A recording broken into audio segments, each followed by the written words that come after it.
পুপুনের school এখনো ছুটি পড়েনি। এই গরমে আর পারা যাচ্ছে না। স্কুল সকালে হলে কি হবে, এখন সকাল দুপুর বিকেল সবই একই রূপ।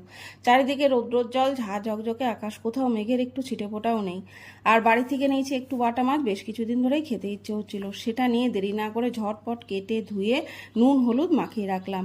গতকাল এনে রেখেছে এই মুদিখানার বেশ কিছু জিনিস, ব্যাগটা খালি করার সময় পাইনি, সেগুলোই ব্যাগ থেকে বের করে নিলাম। খেজুর, কিশমিশ, ছোলা, বড়ি, জিরে, কাজু বাদাম, কর্নফ্লাওয়ার, তেল, এই সব আর কি। সেগুলোই একে একে কৌটো ভর্তি করে নিলাম।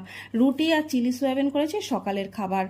আর এরপর বসিয়ে দিলাম রান্না করেছি টক ডাল, আলু সিদ্ধ আর ওই বাটা মাছের তরকারি। আর এই যে দেখুন, আমরা খেলাম ভাত আর ছোটটা খাচ্ছে দুধ দিয়ে মুসলি। আমার বাড়িতে আছে এই সপ্তম আশ্চর্যের এক আশ্চর্য, খিদে পেলেও বোঝে না, ঘুম পেলেও বোঝে না। আর রাতে পড়ে বাড়ি ফিরলো ফুল এনার্জি নিয়ে, হাতে আইসক্রিম এনেই সোজা রাখলো ফ্রিজে। এরপর সবাই মিলে আইসক্রিম খাওয়া হলো। তাহলে টাটা, থ্যাঙ্কস ফর ওয়াচিং।